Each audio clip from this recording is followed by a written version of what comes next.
Welcome to The Secrets of Success.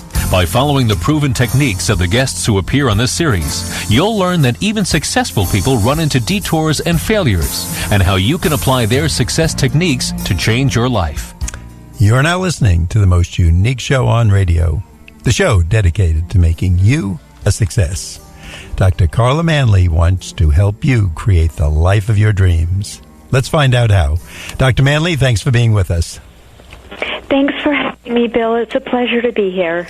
Now, you've written a book, Joy from Fear. Tell us about your background and why you wrote this book. Let's see. So, I was raised ninth child in a family of 10 children. High-achieving family. My parents both had immigrants, so my grandparents were immigrants. And so to my family, education and success was everything. And they did a great job of making sure we achieved the education that we needed to go forward in life. They were stellar parents in many ways. But what I found was that as I moved into what I wanted to do, which was the world of psychotherapy, and I knew that from an early age for some reason, I had visions of being like Lucy on Charlie Brown in my own little shop dispensing advice. And my family thought that I'd be much better in the position of an attorney. So I tried to follow that route and became physically ill as a response. My body knew better than my mind at that young age that I was on the wrong path. And then ultimately married and with 2 young children, ended up working in the financial realm and working in the realm of investments, property investments. It was a financially lucrative field for the people I worked for, but it wasn't emotionally lucrative for me. And one day I woke up after, helping my husband achieve his dreams and said, hon, I need to go back to school. I really have this craving to be a psychologist. I need to do it. I can't let it go any longer. And he said, you have enough education. You've been in law school. You've been in a master's program early on. And he said, no. And ultimately, I realized that I needed to live my life. And my wake-up moment came when I realized that here I am telling my children to live the life of their dreams and trying to get them the education and their little feet going in the right direction, and that I was modeling for them a life of a woman who was not at all happy, even though things looked good on the outside. I wasn't happy. I wasn't doing what I wanted to do. Sorry? Is it the unconscious mind that keeps us stuck in the past? Absolutely. Because if you had asked me, Bill, if I was strong and tough and fearless, I would have told you absolutely. But it wasn't until I realized that I was stuck that I upended my life. I had to find the courage to really change things. And that's when I went back to school to earn my doctorate and worked full-time at the same time and realized that what I was facing was fear. And I wanted to understand, and so I started in my doctoral program, started researching fear, and realized that my situation was something that was universal, that what had held me back and kept me stuck in toxic relationships and a toxic life was indeed fear. And that's where my book came from, Joy from Fear. I realized that if I could do that, and if I could understand it through research, and if I could help my clients in my psychotherapy practice move out of the life I had lived for too long, that I deserved to bring that message to the public so that anyone who is stuck, whether they're 20, 25, 55, 75, that they too could find out how to get out of the octopus grip of fear and learn to listen to fear, the other side of fear, constructive fear, and realize that all they needed to do was to actually face fear. Now, when you say... I'm sorry. Yes. When you say fear is a better friend than an enemy, what does that mean? Don't we want to stay away from fears? No, quite the opposite. Okay. And that's the old thing. That's the old message, that we're taught to stay away from fear. But what my research taught me and my life experience taught me is that there is one type of fear you want to listen to. And that is a realistic fear that says, hey, there's a rattlesnake in the path. Best not, try and pick it up and cuddle it. It's not a good idea. So that's a realistic fear. But the other side of fear, which is the fear that causes us so much anxiety, stress, and depression, is an irrational fear.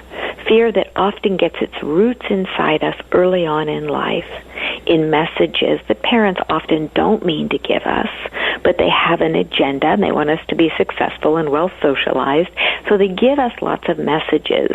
Some of them are overtly destructive, but essentially they take up root in the psyche, unconsciously, as you said, and then we live our lives by these internal narratives that are fear-based. Now, can you give us an example of one of those? Absolutely. And so in order to make fear your friend, here's an example. You're working with a woman who's stuck in a very toxic job, and she remembers her mom and dad saying, "Oh, honey, you're not very smart upstairs, but you do have your looks. So, a secretarial position is what's smart for you," right? And so she stays stuck in this toxic secretarial job with a toxic boss and just does it because it pays the bills and it's what she should do. But one day she realizes, wait, she's not very happy and her life is passing her by. So she decides to go into therapy or do some self-work, and she realizes, wait a second, I'm really good at certain things. I'm really good at technology, or I'm really good at, baking muffins, or whatever her passion is. And so even though it's scary, she confronts the inner voice and all of these shoulds that kept her stuck in that job, and all of the messages that told her she was never really very smart or very brilliant. And she upends them. She faces the fear, she embraces it, and listens to the positive message, which is the truth, Bill. The positive message is the truth. And that's constructive fear. And it is the voice that will come up if you listen to it and say, wait a second, you are an intelligent, passionate person. You have gifts to offer this world. So find your gifts, live your gifts. And then here's the piece where fear becomes an even better friend, Bill.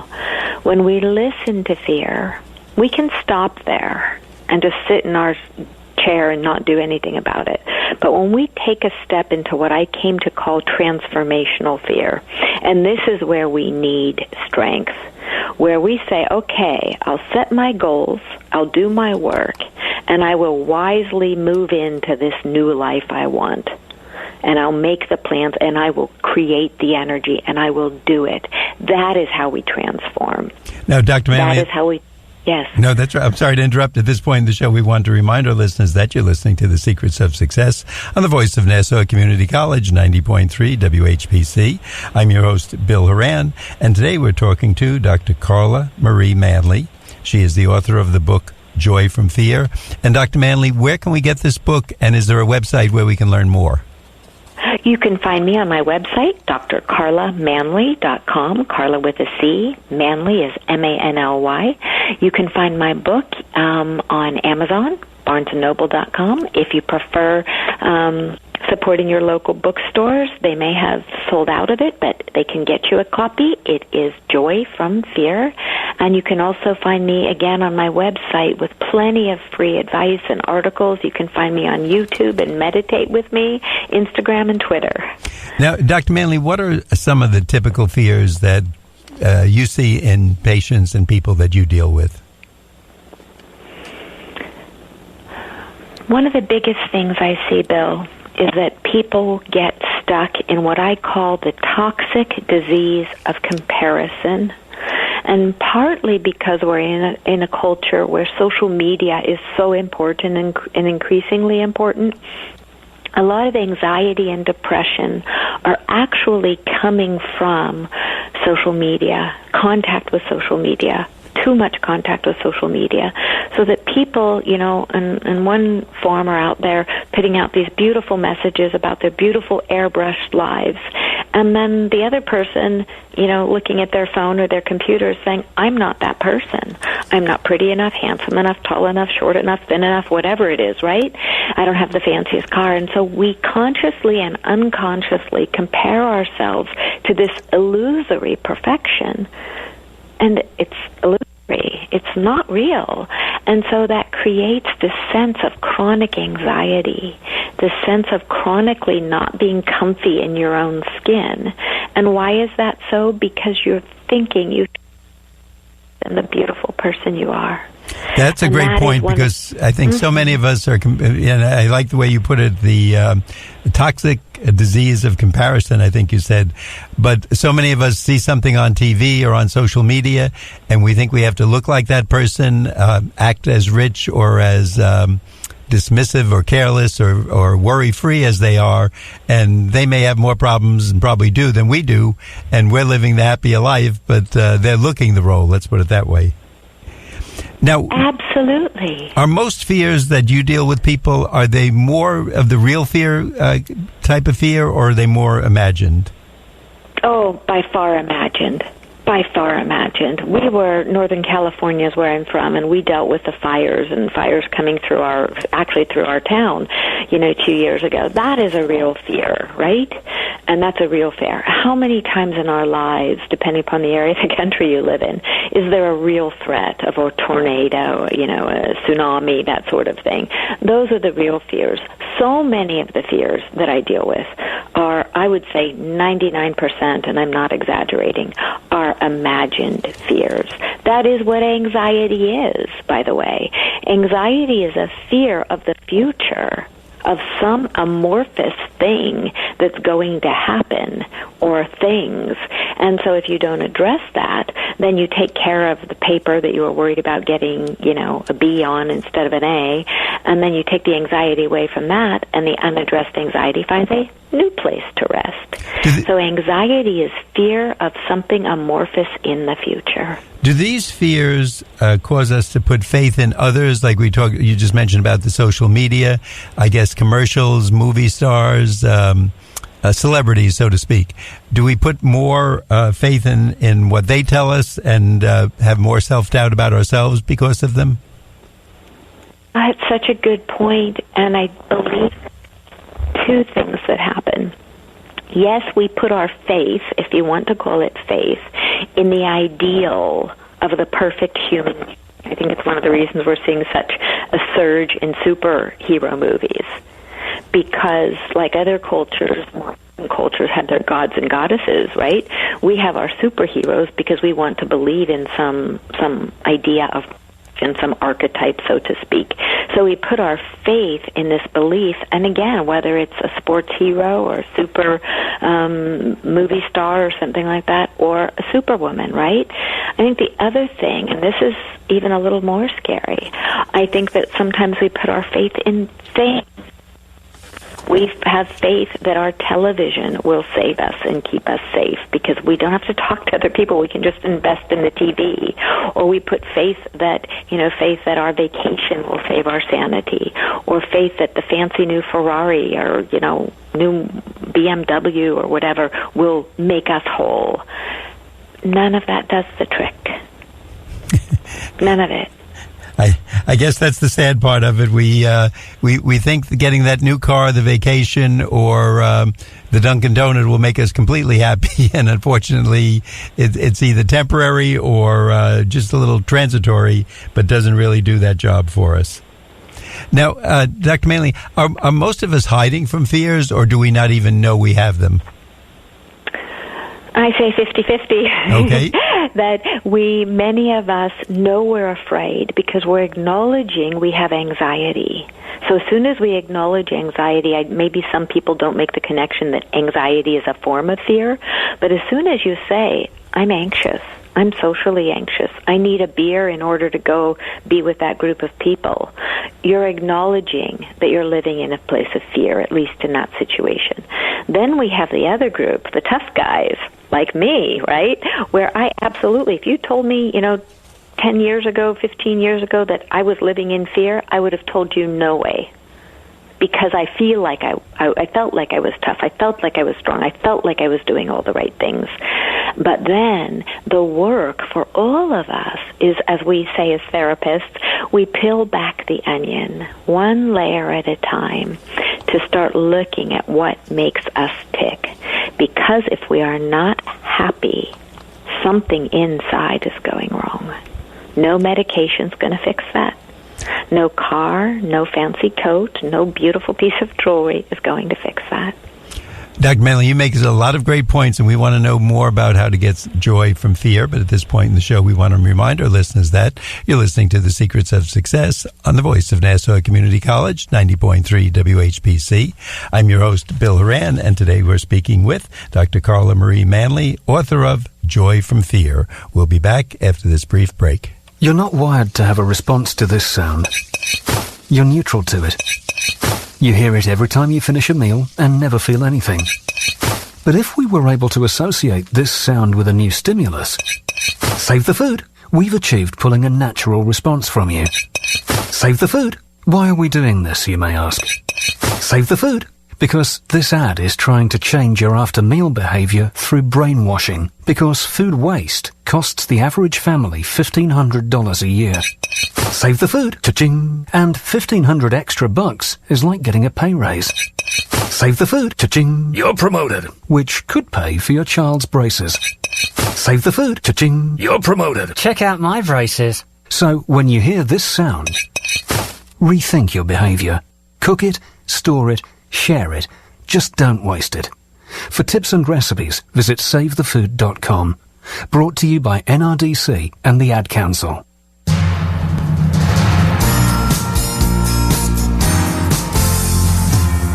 Welcome back. You're listening to The Secrets of Success on the voice of Nassau Community College, 90.3 WHPC. I'm your host, Bill Horan, and today we're speaking with Dr. Carla Manly, author of Joy from Fear. Dr. Manly, do most people feel, well, what I don't know can't hurt me, so don't tell me about this fear stuff, and then I'll just go on living as I'm living? That's a very humorous way of putting it, and I believe so. I believe we have a culture of putting our heads in the sand. Now, I think you mentioned in the book that, and you've talked about anxiety before, it's the most common mental illness in the country, something like 18%. That's almost 1 out of 5.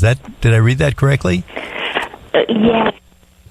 When we look at these statistics, we want to remember that they are the reported statistics. So for every person who's going to the doctor with an anxiety complaint, we also have the person who's not going to the doctor with an anxiety complaint. And then we have the other person who's going to the doctor with an anxiety complaint and having it registered as something else entirely. Like, you just have a case of the nerves. So really that number could be as much as doubled, and that brings us around 35 to 40%. Absolutely. And here, let me give you a statistic that to me is just, mind-boggling. That 57% of the people who do seek treatment for a mental health issue, 57% are given medication without psychotherapy. So and just to me, take a pill. That is akin. Oh, take a pill. And not that medication is bad. Some people need medication, right? Some people need the correct medication. That's the first thing. But really, what ends up happening is that when we give medication without treating the underlying issue, the body, for example, let's imagine you get a really bad thorn stuck inside of you and it's festering, and you come to me and I say, Bill, let's just push it down a little deeper and put a Band-Aid over top of it. And it's going to fester, and it'll get worse, and it can really actually cause problems for you. That's what happens if we medicate and don't address the splinter that's in the heart, the soul, the psyche. We are just putting something over top it. And to me, that's malpractice, because we need to take the splinter out and then put medication over top so that the true healing can occur. Now, if someone is saying, well, wait a minute, Dr. Manly's talking about me, I'm taking some pills for anxiety, what would you recommend to them? Should they sit with as a psychotherapist, or what would be the title of the person or the doctor they should sit with to get at the root of this problem? Okay, I would first say, God bless you for having the courage to go and reach out for help in the first place. Pat yourself on the back. Well done, you. Second thing I would say is, if you're not getting therapy, go to find a women's support group, a men's support group, find a good psychotherapist in your area, a clinic that offers support, get help to understand what's causing the issue in the first place.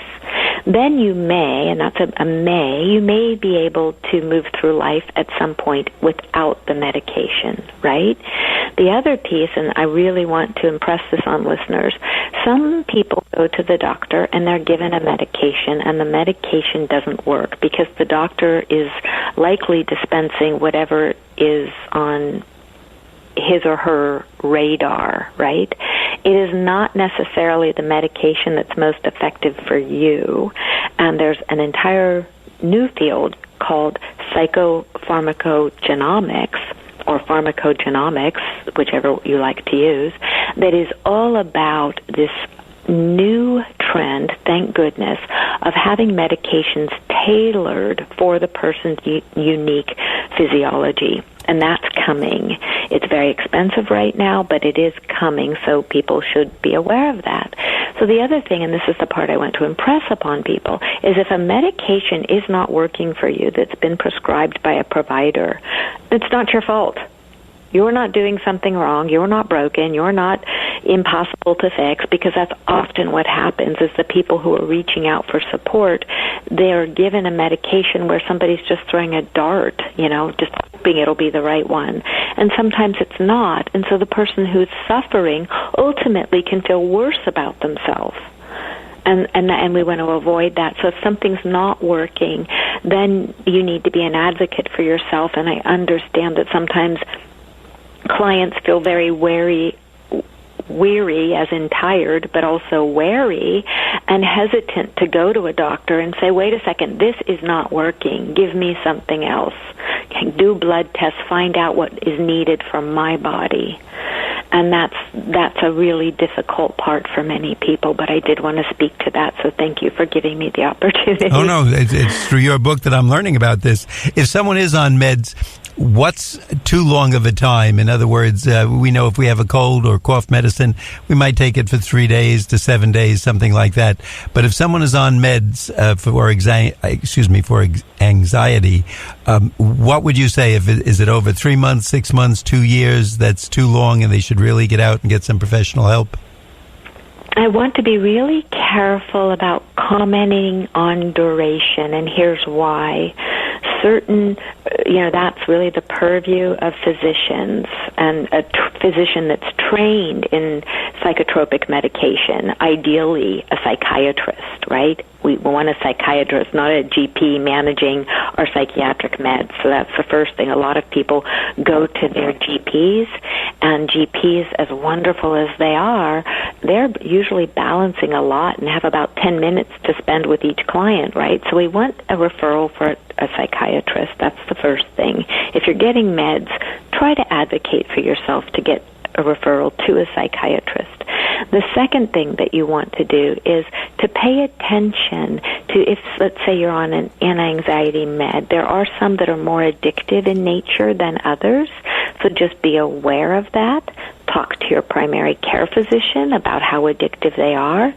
Some are meant to be taken as needed, right? So that might mean, when you feel like your level of anxiety is arising and you're getting toward a panic attack level.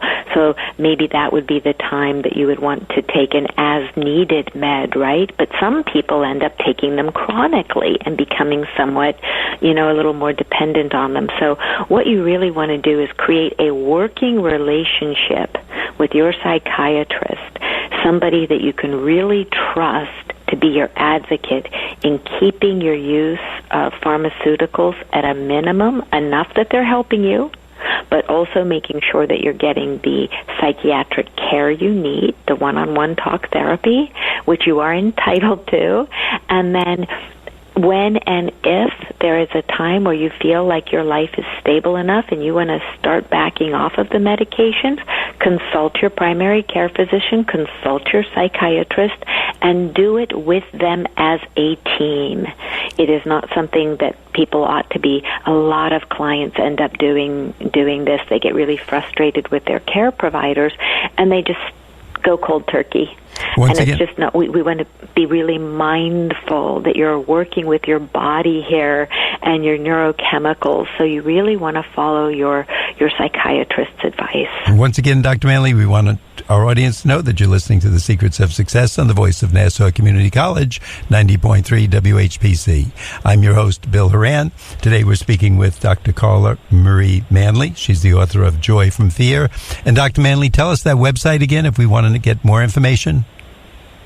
drcarlamanly.com. Easy enough to remember. And I think all of us are getting a little more alerted as you're telling us what we should be looking for. Is there a way we can ask ourselves that if we're saying to ourselves, oh, as you said, oh, I have no fear, I'm a big, strong person, or I just mow people down ahead of me, are there any questions or a way we can find out if some of our problems are really the result of some hidden fears? Absolutely. I would ask listeners, if you are, one of the key ways to tell if you're living in a fearful place is look if you have any addictions in your life, whether it's addiction to alcohol, food, spending, sex, exercise, work. If you have an addictive pattern in your life, you're running from fear. I can guarantee it. Wow. Okay. Now, I think that's a very good one, because I would think if you said something about exercise, that's kind of a good thing. Most people hold that out as a positive, and yet I guess that could be a negative. It can be if you're addicted. Again, it's the addicted place. We want to look at having a life that's balanced. And so a really good example of somebody who can become addicted to exercise is somebody who doesn't like their home life and they are unhappy with their weight, and so they think the answer is to exercise, and can even make that sort of work in concert with anorexia is a good example of how that can happen. We want to have a healthy relationship with everything in life. Dr. Manly, we want to thank you so much for all the good advice today. We want to remind our audience, if you like what you've been hearing, or if you're thinking, gee, Dr. Manly's talking about me, the book is Joy from Fear. It's an easy book to read. You can find out more about maybe some of the things that are holding you back or causing you some anxiety. It's by our guest, Dr. Carla Marie Manly, Manly. And Dr. Manly, the website once again? drmanly.com. Thanks so much for being with us today. We want to remind our audience that you've been listening to The Secrets of Success on the voice of Nassau Community College, 90.3 WHPC. I'm your host, Bill Horan, asking you to please join us again next week at the same time when we will continue our journey to success.